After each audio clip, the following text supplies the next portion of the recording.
Was poppin'. Welcome, Nicky and Moose. I'm Nicky. That's Moose. What's up, Moose? What up, y'all? And welcome to episode 68. And in this episode, I can't even talk. In this episode, we're going to be talking about, of course, the metaverse, but in Lil Baby vibes, right? What is a bored of an ape, right? And why does everybody have one? We're going to be talking about Forbes and the YouTube stars that got paid millions and millions of dollars more than we did. You know what I mean? Yep. Sheesh. And collaborations that can possibly get you paid these millions of dollars, you know?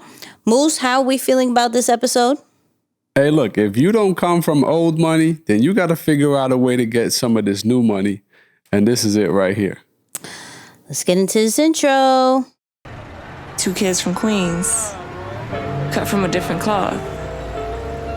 Now joining forces, helping you to elevate your personal brand. Yeah, I'm talking about Nicky and Moose, bringing you a never-before-seen perspective into the mindset, the mentality, the behaviors, the driving force. But more importantly, the stories behind the people and brands that you know and love the most. And you know what time it is? It is the review of the week. And we're doing a little bit, I can't even talk today. We're doing something different, okay? We're talking to our Spotify people, all right? They have a rating system. And people have been giving us 5 stars. And we wanted to appreciate all our Spotify listeners or those who have the Spotify app that went over there and gave us a 5-star. We love you. We appreciate you. Continue to do that. Apple Podcast people, continue to leave us a review. And Podchasers, continue to leave us a review. We love y'all. We appreciate y'all. And shout out to all our audio listeners, our video viewers, wherever you're watching it. We love you. We appreciate y'all too. You know what I mean? Yeah. But, Moose, how are we feeling? Man, feeling so good. Continuing to ride the momentum. Things are going well. Spent some time with the fam today. Oh, it is brutally cold in New York, by the way. You were going to say break. You were going to say break. Yeah, it is brick and brutally cold. Yeah, it is indeed.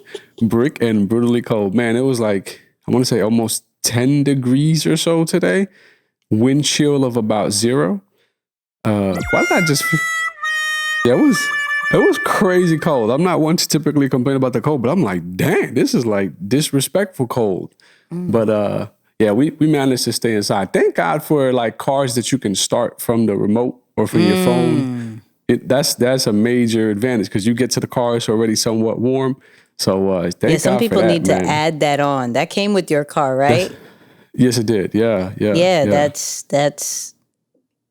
goals, people. Big blessing. Yeah.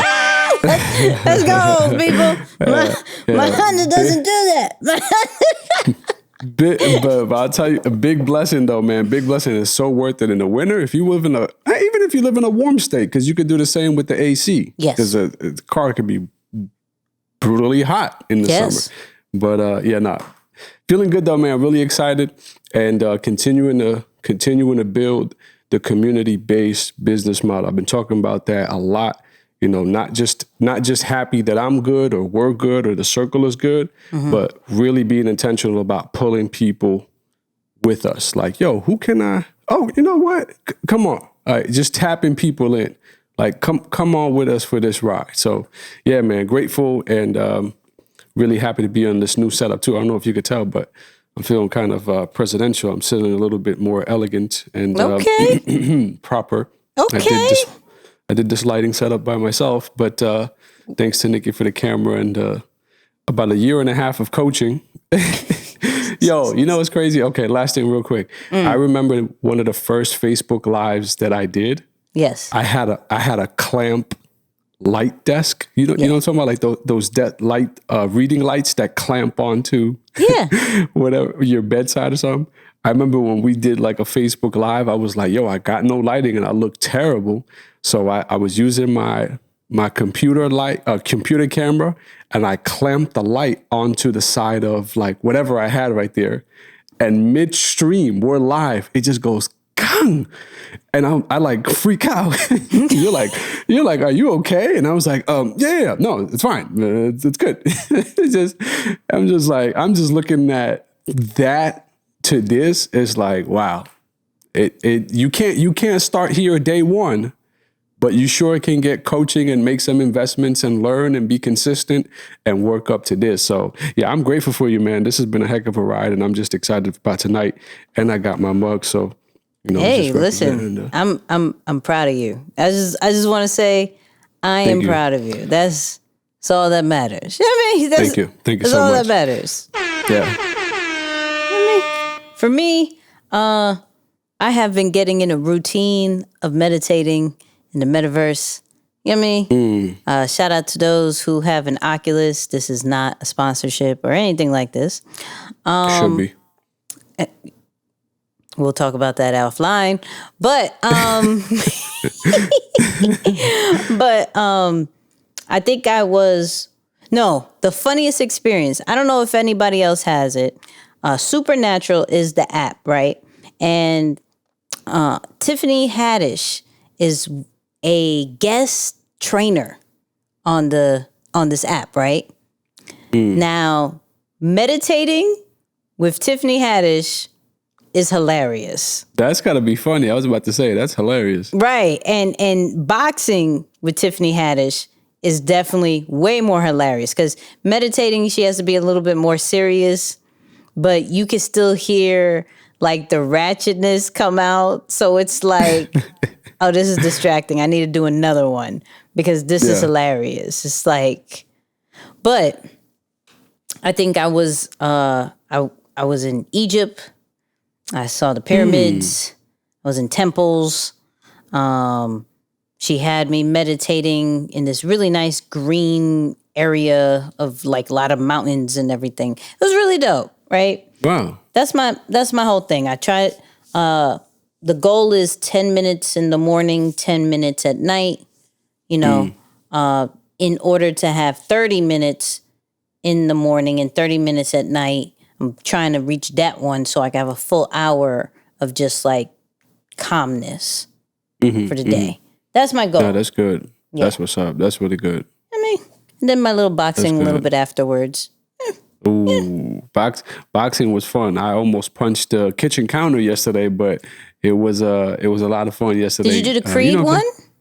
Not yet. No, I just did the one that was like on the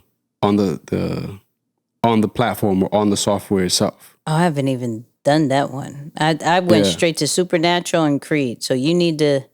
I'm about to. Yeah.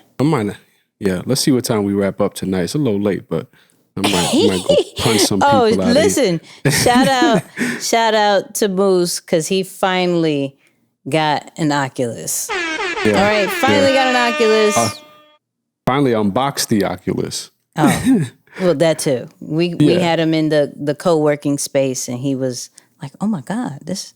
Yeah, I see what you're talking about. It was fun. It was fun. Absolutely. But let's get into this episode. So, real quick, fast, in a hurry. Lil Baby, okay? Now, he went, I want to say, a little bit viral for a statement that he made this past week, or depending on when you're hearing this, right? Where he's not going to be carrying cash no more. He is doing everything in the metaverse. Pay him in crypto, and that is it, right? Which is very interesting, because throughout these past couple of months, Lil Baby literally has been making moves with buying NFTs, investing in crypto platforms and things like that. But let's get into the clip, and you'll know exactly what I'm talking about. I stay in the metaverse from now on. This cash, these book bags of cash I got, I'm gonna get rid of all that. It's just over with. I don't got no more cash. Damn. I ain't walking around with cash, man. I'm flexing a whole nother way. I put I was in this other company called MoonPay. MoonPay? MoonPay is how you transfer your crypto into like real money. Okay. For 7% without having to go through so many steps. Yeah, because the fee is ridiculous. The NFT I bought was like the biggest NFT, like Bored Apes do. Yeah, that's the biggest series. Then I got this new shit I invested in.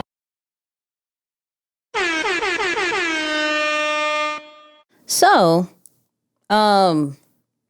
first off, are you going to put all your money in the Metaverse, Moose? Hold on. I don't know about all. I don't know about all. I don't know about at least not at the jump. You know, I'm a little bit more of a still traditional nonetheless, but I mean, it's just got to make sense. I think if it's safe from an investment standpoint, by all means, I think me investing into the Oculus was a form of being open-minded and progressive. Mm-hmm. Me investing into crypto and exposing myself quite a bit towards crypto, not just ETFs and traditional stocks. I took bigger positions not this year because this January, but as of even dating back to November of 2021, took bigger positions there. So slowly but surely starting to make more stern kind of positions as it relates to crypto and the metaverse. But I don't know about all. You know what I'm saying? It's got to take a couple years before I slowly start converting. But I think we're headed there. I really think that the flex of the future is going to be digital. Mm-hmm. It's going to require that a lot of your assets are going to appear in digital form in things that you probably can't wear physically or touch physically, but you can experience in that 3D format. So I think that's where we're headed. And someone like, you know, for anyone who is of that status, of course, Lil Baby or someone with large sums of money, I think it makes sense for them, especially as because I don't know that they're moving all of their money. Again, you never know the full details of something, but right. you can look at a large transaction or a large, what would we call it? A large transfer as an investment and just say, well, look, even if I lose it all, it's okay. But if it works, especially in some of these companies that he's talking about, if it works, you're talking about, and we mentioned this in some of our previous episodes, being an early adapter into a space. It's like us having the knowledge and the funds when the internet first came out. So we're finally in position to take advantage of an era that Jeff Bezos capitalized on. And, you know, some of these other people, Steve Jobs, absolutely crushed it. We're in position to do the same. So, yeah, long story short, I think it's a good move for those who are, you know, very well financially backed and can expose themselves a little bit more than, you know, some of the younger guys who are taking it day by day. I agree with that. I think it's smart what he's doing as far as taking the metaverse serious. Even my mom, shout out to mom, she's like, I really want to invest in the metaverse. I think this is going to be the thing. So you got to help me, right? I was like, that's Mom, cool. I gotta know myself what we're doing, right? Right. I don't want to steer you wrong. Well, when you find out, right?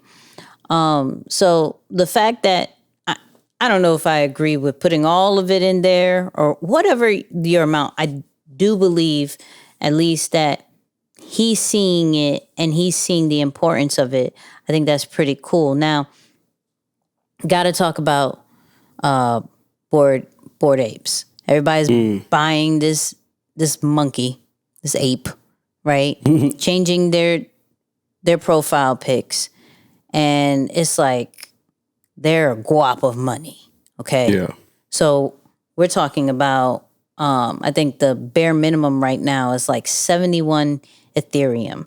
And for people who don't know what that means, that is about $267,000. Okay. The crazy thing is these JPEGs to some, right, used to be $190 all the way in April. Yeah. Yeah. Wow. Yeah. Wow. So let's kind of talk about why is it even worth that much, right?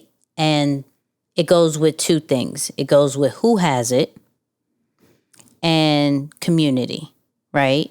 So we have people like Jimmy Fallon, Eminem, Post Malone, DJ Khaled, Timbaland, Gunna, and he even got a tattoo, Future, Steph Curry, Shaq, Snoop, like celebrities after celebrities, and they keep picking it up because now it's more of a status symbol, right?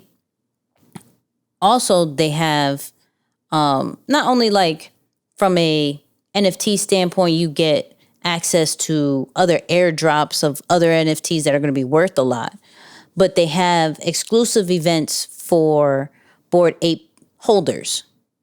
So if you have one, you can be in a party with everybody I just named.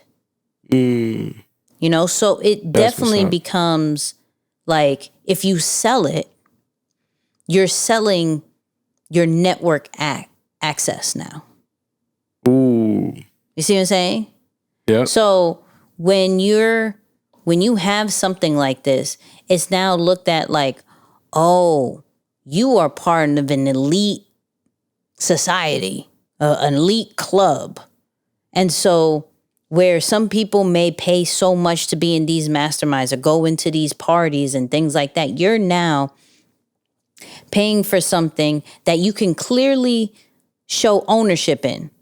Like the crazy thing, I read something. It said you can download a JPEG of a Bored Ape just like you can wear a $10 Rolex knockoff. Right? So if people are getting confused with like, yo, why would I pay so much for a picture? Right? We can ask the same thing of why would you pay so much for a watch? Why would you pay so much for this type of bag? You know, when you could buy it from Chinatown. Status symbol. Right. So now everybody's trying to get their hands on a Bored Ape. Now it's a big deal. It's in headlines when somebody else new has it. So like the fact that we're seeing the importance of digital ownership and it now becoming a status symbol, it's game over, to be honest with you. Because if a picture of a random monkey, like that was $190 before. That's the crazy part about this. In April. And so there's a few things I get out of this. It's like, okay, if this is kind of where we're going, there's two ways you could look at it. Like you can look at these NFT projects in a very early stage, right? And look at their utility and look at their access and see, you know, what has the most potential. Or you could hold on to some money and see that something is going in a great momentum and may have to pay, I don't know, $2,000, $3,000, $4,000, $5,000 for a particular NFT that could then go higher. That's how people are looking at it now with these NFTs, because it's like, it's not just the art anymore. It's what else can it do? Now, if you got into those projects where it's like just the art, you know, it's like a gamble. But more and more of the celebrities and the influencers are getting into the NFT game from a collector standpoint. Like I was doing research on Snoop, and Snoop not only has Sandbox, like whole mansion in there, and has already released his own types of NFTs, but he also has an amazing wallet. Like I said, he also has a Bored Ape. I think he has a few, right? Nice. And he continues to collect different ones. So it's something we definitely, and we keep saying this, but it's something we definitely have to really pay attention to as far as like, what are NFTs from a collector standpoint? Like, maybe I can't collect the Mona Lisa, but what is the Mona Lisa of NFTs? You know? Maybe I can't, I don't have the vintage Louis Vuitton, right? But I can get something almost as valuable. Like I think they're doing Birkin bags in there. They just sold, they just did a Hennessy one that I think was like $200K in itself. Wow. So like people are doing some really major things with these NFTs. And I love that, Lil Baby is like, I got one. And he actually like, with the Atlanta people, like he got one, then Gunna got one, and Future got one, and probably a couple of other rappers down there got one. Because if Lil Baby got one, that's crazy. Right.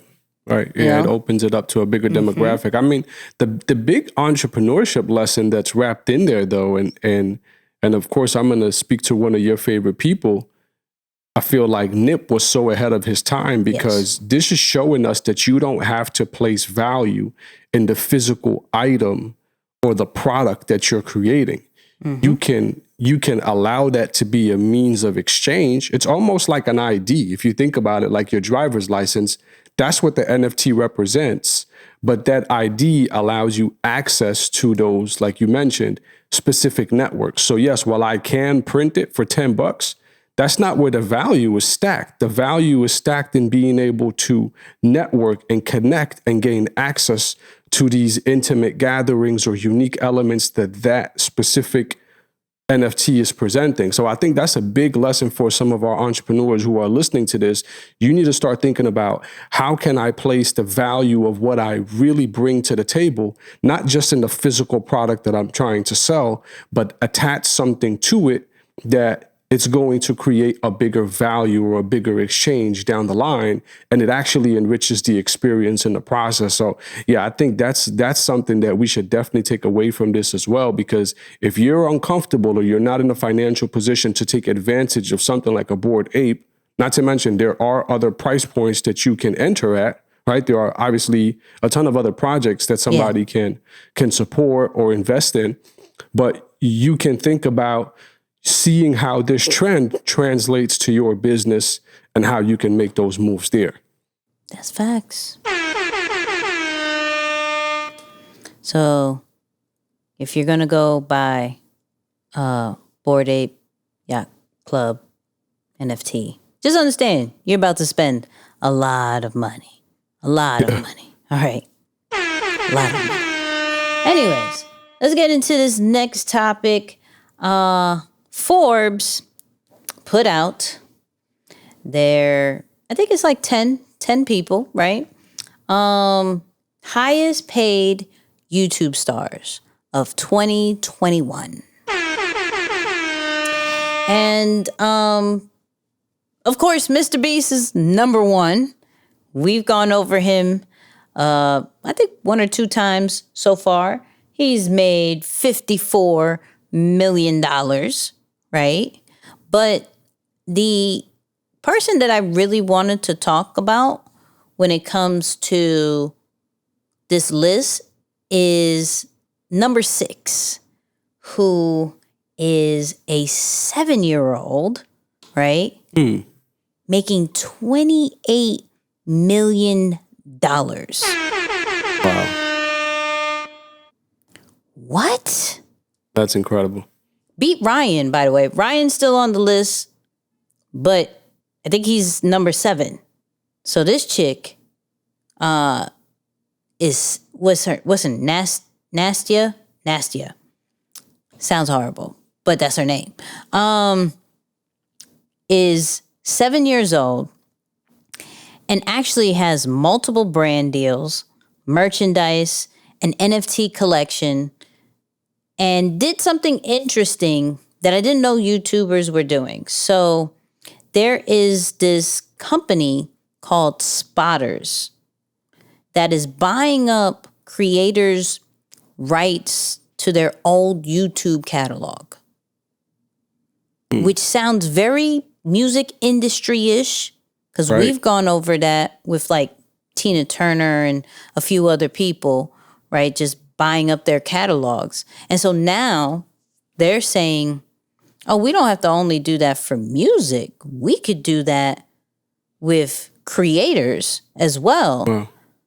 And do the same thing. Like if it's under our possession, we are going to be able to distribute and get the deals and the licensing that you deserve. And I'm like, oh, wow. So first off, can I say I'm not wrong, where if we look at how the music industry does it, it is somewhat of a blueprint and a model of what personal brands and creators are going to have to face or are facing right now, right? Mm-hmm. So that she and as well as one other person on the list, I think the one above her, right, had a really good deal. And they were saying it was like they give you a large sum of money in order to expand your business, right? Because on this list, it's not saying this is how much you're making from YouTube altogether. This is YouTube, this is brand deals, this is merchandise, this is touring, this is whatever other businesses that you may have. Who is it? Jake Paul is number 2 with 45 million. And it's not because of YouTube. He actually barely posts on YouTube unless it has to deal with his boxing. But he made 90% of his money from boxing. That's good. So what Forbes is saying is like, look, you can start on YouTube. You made probably a good amount of money on YouTube. But really, we're looking at you as a complete business situation. Where, what are your other businesses? What are your other streams of income that we could say you started here and you've grown to so much bigger? And let's give you this kind of title. And the fact that a 7-year-old has made $28 million is just crazy to me. But I don't want to, and the reason why I'm kind of already stuttering is because I don't even really like this topic. But before we recorded this podcast, I did a reel highlighting some of the creators that made this amount of money, like 54 all the way down to 28 mil is not light. And so the fact that you can come up with an idea and make money from it, I just want to celebrate. Right. However, of course, the topic that is still running in my comments when we're recording this is there are no creators from the YouTube level, and as well TikTok came out with their list as well, that look like us. There's no minorities on the list, right? Now, I'm not going to still make it about that, but it's obvious. Super obvious. And my response to that is more of we just have a lot more work to do. We really have to be the change of what we see tomorrow, what we see next year's charts or standings, what we see the following year. We have to make it a new normal. And it's there's still stuff we have to do. Maybe we have to talk to brands directly. Maybe, we have to take more ownership in certain things. Maybe we should fight more on these reportings. If they have it wrong, let's show proof. Kanye fought for his. Right. Kanye was like, hello, I'm a billionaire. Let me show you these receipts. Because clearly, you're not going to take me serious. That's real. That's real. Right? So I'm not trying to not really talk on the topic like that, but it's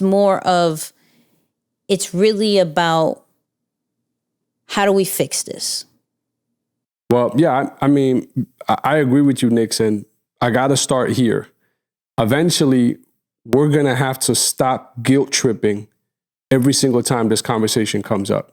And let me be very clear, because I don't want people to think that I'm not for the culture or I'm not supportive of minorities. I think we've made it very clear about what we represent and how much we care for our culture and our people on this platform.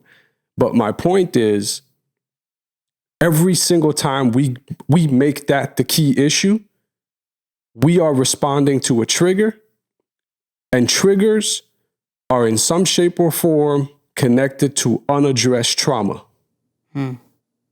Right? So that's us going back to a situation that we haven't been able to resolve for centuries.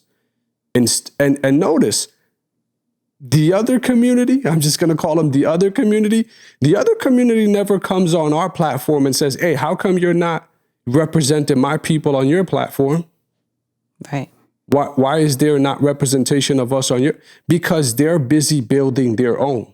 Mm-hmm. So I think the conversation that we should be focused on instead is, hey, what is it about maybe Black-owned and minority-owned companies that are not paying creators enough to be a part of that list? Mm-hmm. What is it about management, Black-owned and minority-owned management companies or agents that represent incredibly talented and creative, gifted individuals of our community that we're not able to position them in spaces to attract the same level of money? Mm-hmm.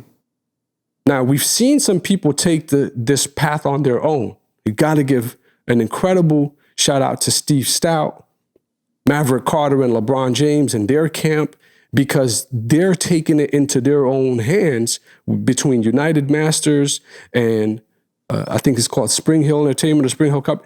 Between what they're doing there just amongst themselves, they're saying, you know what?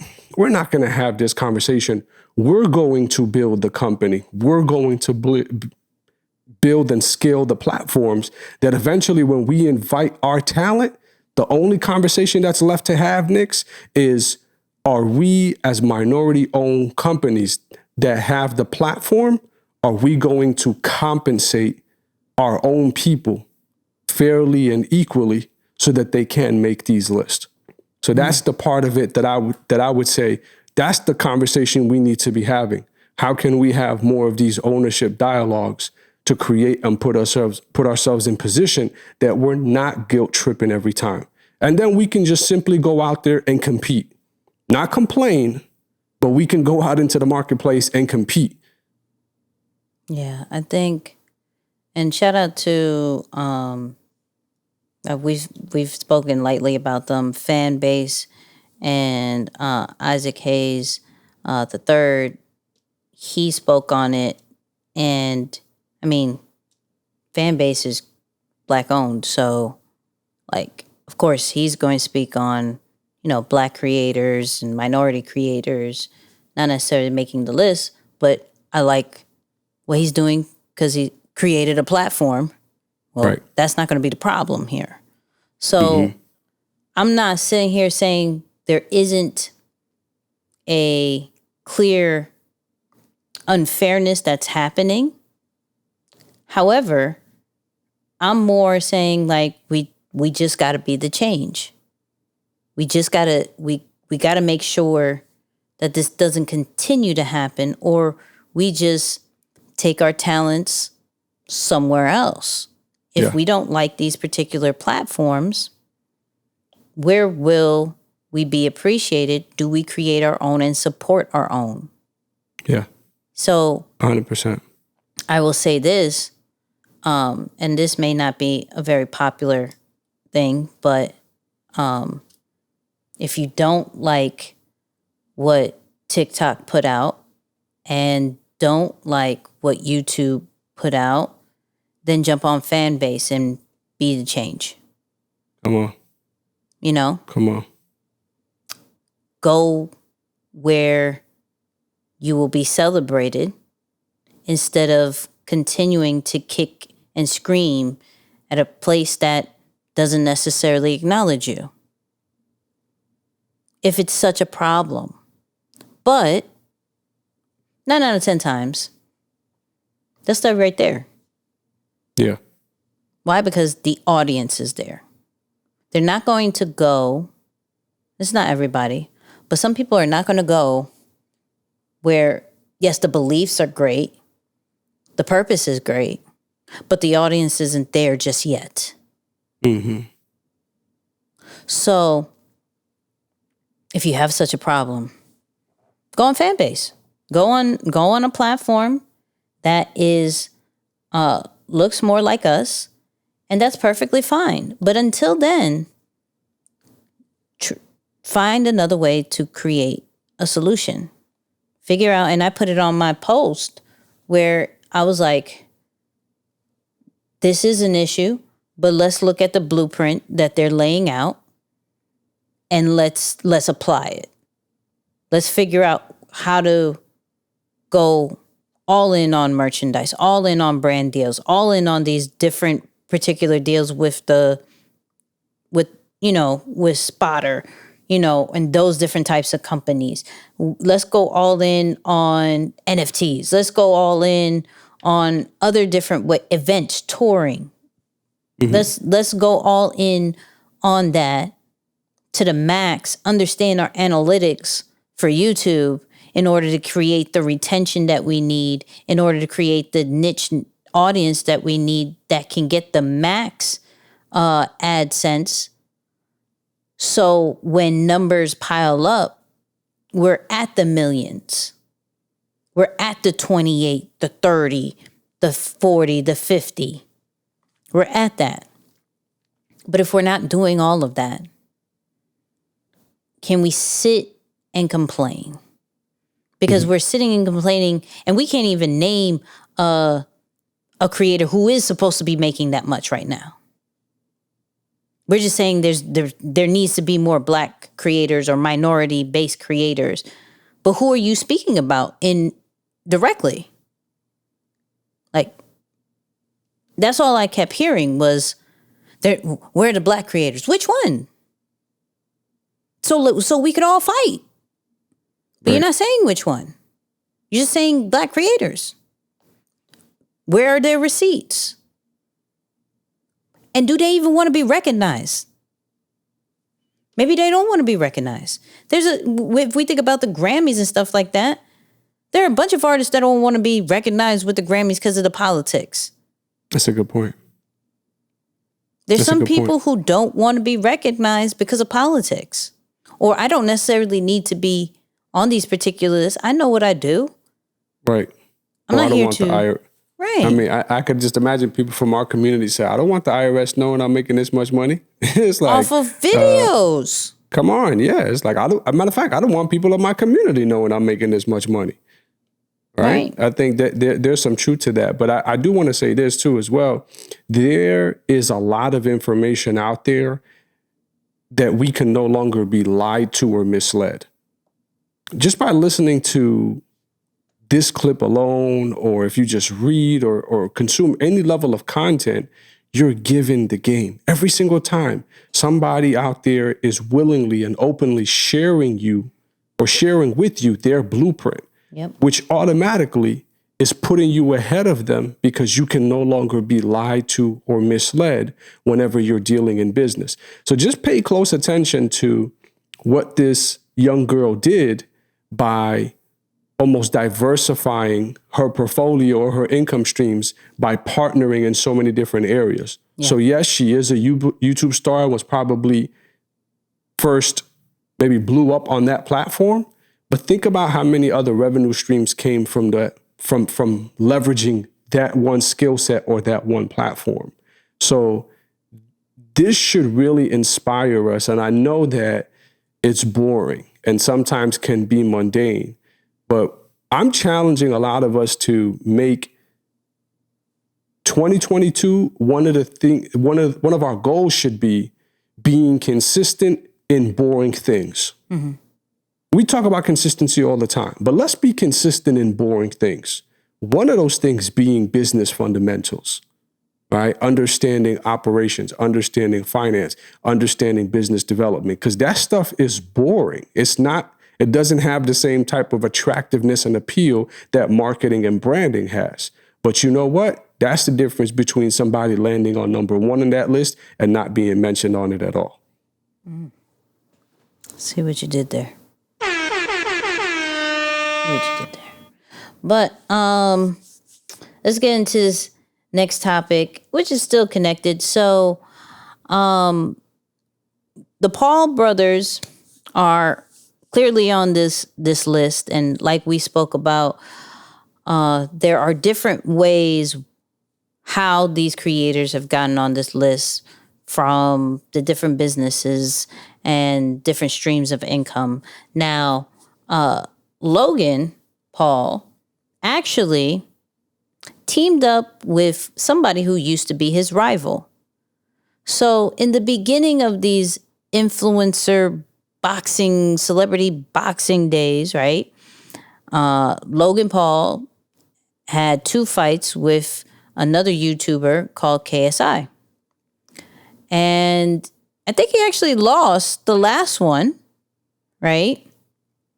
And the crazy thing is, they made a drink together. Prime sports drink, right? Now, which I think is genius. And hear me out with this. And I wish I would have paid attention.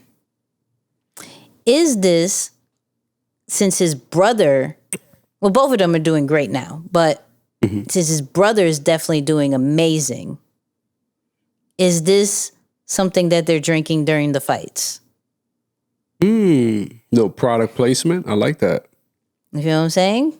Like, I could see, because they were somewhat of the beginning of that celebrity boxing situation. And since Logan just fought Floyd, I mean, whoever he fights next is probably going to get numbers as well. Is this something that, okay, on top of us being in boxing now and being in sports, let's have a sports drink and we can sponsor our own selves and make a lot of money, because all eyes, pay-per-view, everybody is going to be looking at this particular prime drink. Yeah. I think it's genius.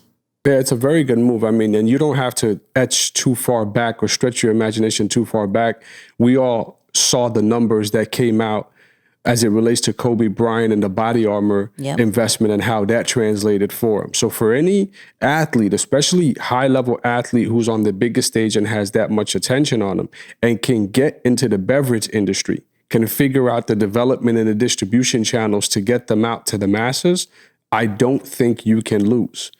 A lot of people, and I believe the clip talks about it, end up getting branding deals with some of the bigger companies, the Gatorades and some of these other companies. But if you choose to go down that path yourself, another person that comes to mind, Dwayne Johnson, he launched his energy drink, and I think he's doing incredible numbers with that. So my point is, for some of these big name athletes who are able to figure out the distribution and the development channels, it's a really great industry to be in, because we're always drinking something. I mean, like, come on.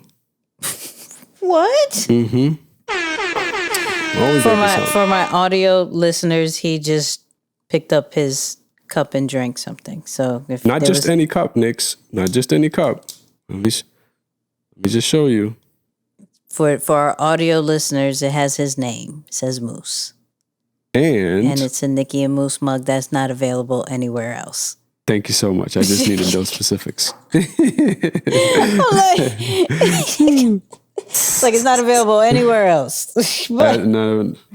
But so we have a clip that I found very interesting as far as, okay, he's a YouTuber.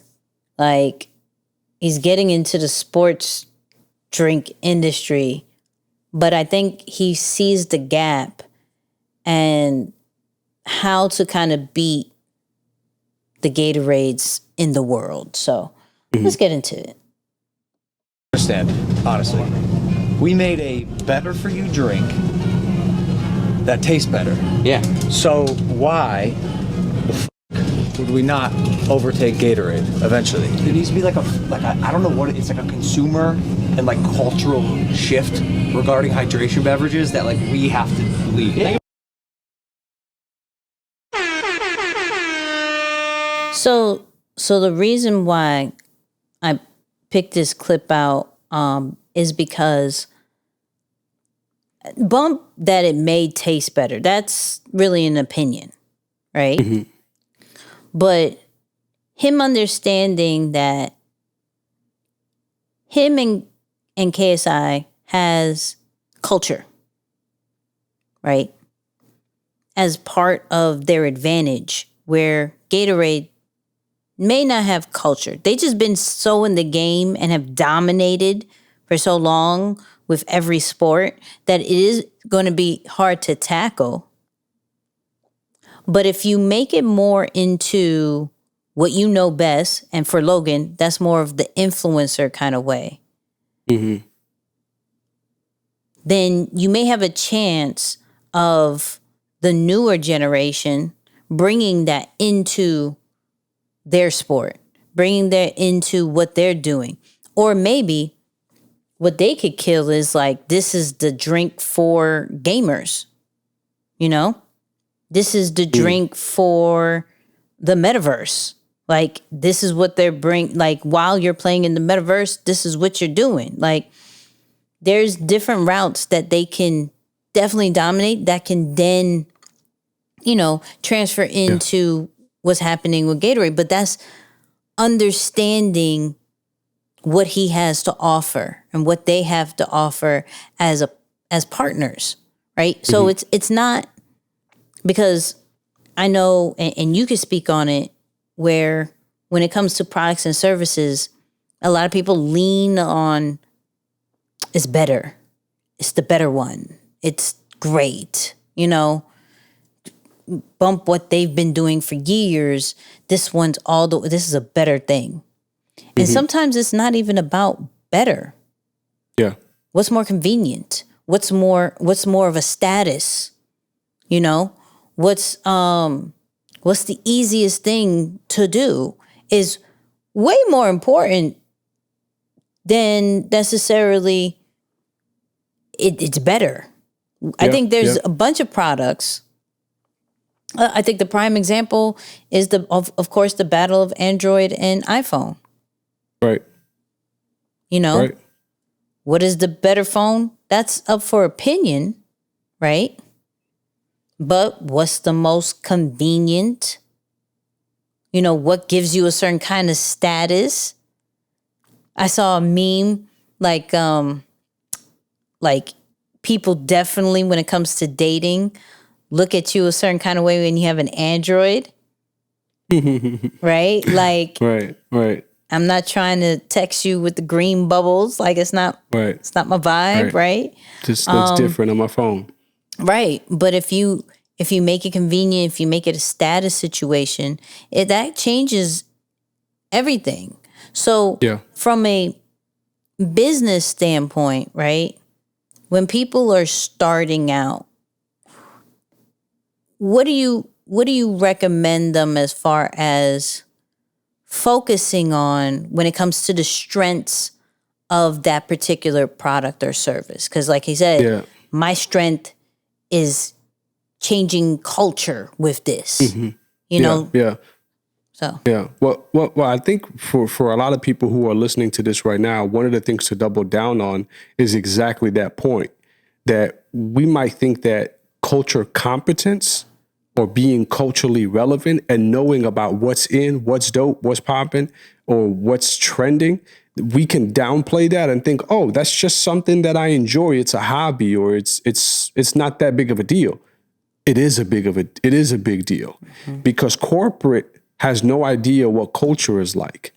So they're always looking to become culturally relevant by collaborating with people who look like us, with people who are us, and they utilize that information and move at scale. So I think if you're just starting, definitely think about, how can I utilize the cultural relevance or the cultural competence and knowledge that I have about my experience, my upbringing, and my people in my community, and tell incredible stories? Use that narrative to tell incredible stories that can connect with the masses or can attract people in a different way. Because it's not so much about changing the person's opinion or the client base or the customer base, changing their opinion about going from product A to product B, but maybe, like you said, changing how they think about it, changing how they interact. So it's more so changing consumer behavior than changing a consumer's taste buds. I don't know that I can control the taste bud, but if I can think about ways that I can make simple adjustments or get them to see it differently, shift their perspective about how they behave and interact with this type of product, and they consider my product ahead of what they were accustomed to, that's how we can start making major shifts down the line. But I think the first one that we often undermine is our story. We just think like, oh, but it's my story. Nobody's interested in that. Or it's what my community, that's important because that's going to connect with other community members. And of course, it can attract others who are just interested in what your experience and your background is like. This is true. And then the last one, the last clip that we have, I wanted to get a lesson from somebody who's been in the game for a long time, very long time, and has been relevant for a very long time. Snoop Dogg. So shout out to Wallow and Gilly, $1 million worth of game. They interviewed Snoop a bit ago, right? And one of the questions was, how do you been in the game for so long? Like, how are you still here? Like, what did you concentrate on? What did you do, right? And here's his answer. This is all I do, and I love doing it, and I've grown into understanding mastering myself. And once you learn how to master yourself, everything else comes easy. And I think that's what's wrong with the industry right now. There's too many people trying to be like somebody else instead of mastering themselves. If you could just master yourself and figure out who you are and why God made you, then the world would be a better place because it'd be a bunch of original individuals walking around instead of so many people who sound alike and look alike. And that's no disrespect. That's with all due respect.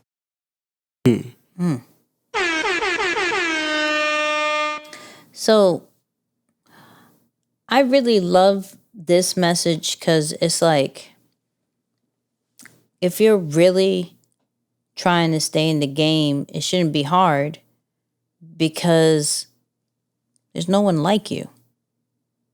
Like, you've really focused on understanding your true walk, your true talk, your true purpose, and with that, you have created something that is a unique experience each and every single solitary time. And when we look at Snoop, he's reinvented himself so many times to stay relevant, but it's all still true to who he is, right? There just may be some switch up as far as what is happening during the current time, whether it is maybe a current artist or a collaboration that's going to get him to further audiences. Prime examples, the Martha Stewart situation, right? I was very confused. I was like, wait, what? But looking into that interview, and people, y'all should watch that one. That was a really good one. He was like, look, she was looking for someone to expand their audience into a more urban situation. I was looking to expand my audience. We both needed each other. We actually talked, and we had actually a lot of common, like, it was a really cool vibe to where we created a unique and needed partnership, you know? And that is a whole another side of the collaboration of, like, not necessarily collaborating with people in your industry, but collaborating with people who have separate cultures, separate ethnicities, like traditions, like that type of audience that you normally would never get in front. Mm-hmm. Never. Like, no one would think Snoop would ever get in front of a Martha Stewart audience. Yeah. You know? Nor did we think Martha Stewart would get in front of some hood people that, Right. you know, Snoop attracts. Right. Didn't think that. But it worked out.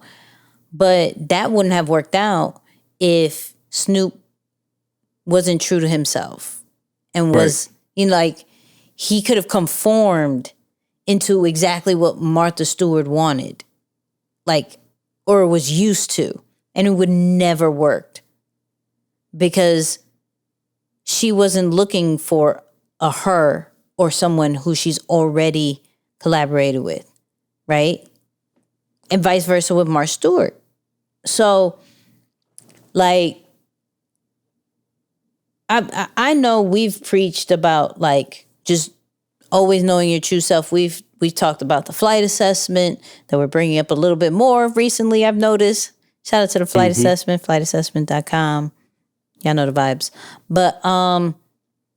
But really maybe focusing on this quarter of understanding self. Because when you understand self, then the business sides work so much easier and smoother. The branding side runs so much smoother because you know who you are and you know what you have to offer to the workplace, to the industry, to the world. It's not anything that we've seen or heard. But the normal problem that we've even figured out is that sometimes we downplay what's unique about us. And so when we downplay it, we can't really necessarily master it because we're not putting true value to it. And we have to look at it like we can't just selectively identify gaps. Right. That's good. You know, like, we have to look at all that the industry has and all that it doesn't have. And what do we give to that? Big or small? Because even the small has an audience that needs that. And so I really like and really want to hone in on mastering, like, self, right? We do that. We preach that all the time, whoop-de-woo. But if we continue to hear it from these amazing people who are standing the test of time, that are, like, timeless. Snoop is timeless. Yeah, that's real. And we've heard it over and over again. There still isn't a level that, for me, I'll at least say, that I can say that I've mastered it. I feel comfortable. I feel confident right? Showing up the way that I am in who I am. But there's still probably a different level that we're not seeing that actually attracts the types of collaborations, businesses, positions. He created a whole new position in Def Jam. Right. It was like creative, man. I don't want to just say creative consultant, but he literally said a really dope way of mentorship. Nice. Nice. Pretty much that's what it is. My role is to help the newer artists to create unique music, learn from my mistakes, make sure the originality is still there. You know, I'm molding the creative side of artists that may be lacking in this day and age. He made that up. Why? Because he knew he took all his experiences, he saw what he can offer, and then he gave it to Def Jam. I'm like, you can't do that unless you are truly in tune with self. How can you help others if you don't know who you are? Ooh. Like, let's have that conversation. We want to impact everybody and teach everybody, but we don't really know our true self, our full potential in this world and in our careers. Let's just go from just a light standpoint of our careers. Because if we truly understood it, we would be out of here. The people who really understand who they are out of here. And it's a selective few. It's a small percentage. So there's still more work. I'm just saying. That's a good word. That's powerful, Nix. Yeah, that's powerful, man. I mean, I've always looked at entrepreneurship, and even just for creators who are listening to this, business people, personal branding, however you look at it, is really an inside-out job. I know because it's heavily marketed, it's heavily curated, or it's heavily posted, right? Like, we got to record it and we got to document it.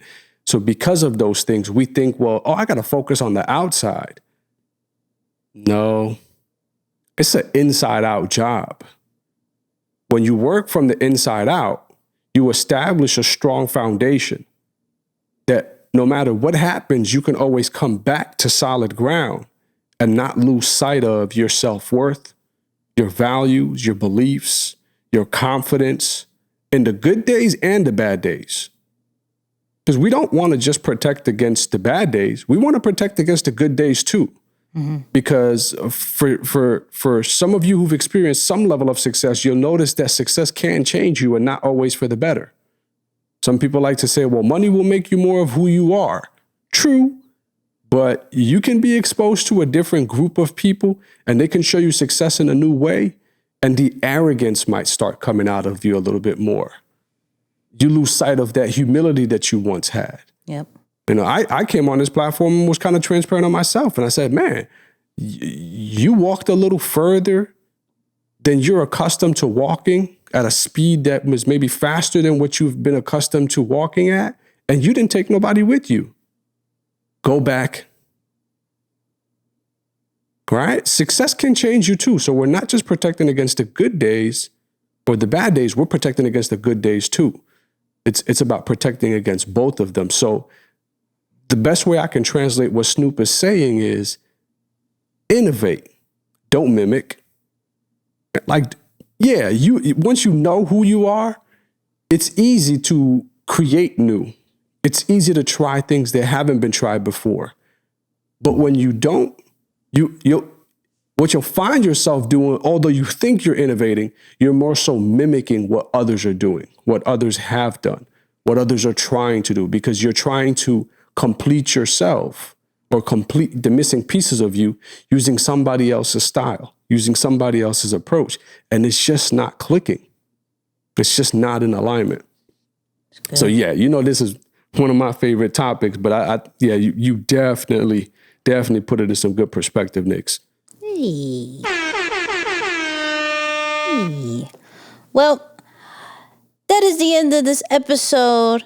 Follow us everywhere, of course, on Instagram, Facebook, LinkedIn, Twitter. Our Twitter's been popping lately. Shout out to y'all for our Twitter. And of course, watch and listen to our live show Tuesdays at 8 p.m. Eastern, 7 p.m. Central, 5 p.m. West Coast time. I always mess it up eventually. But Moose, final words. Yeah, I think I got to go back to the foundation on this one, because the man has to be ready before the money comes. The man has to be ready before the money comes. The woman has to be ready before the money comes, because if there is no strong foundation, they're not going to treat you with what you can't be trusted with.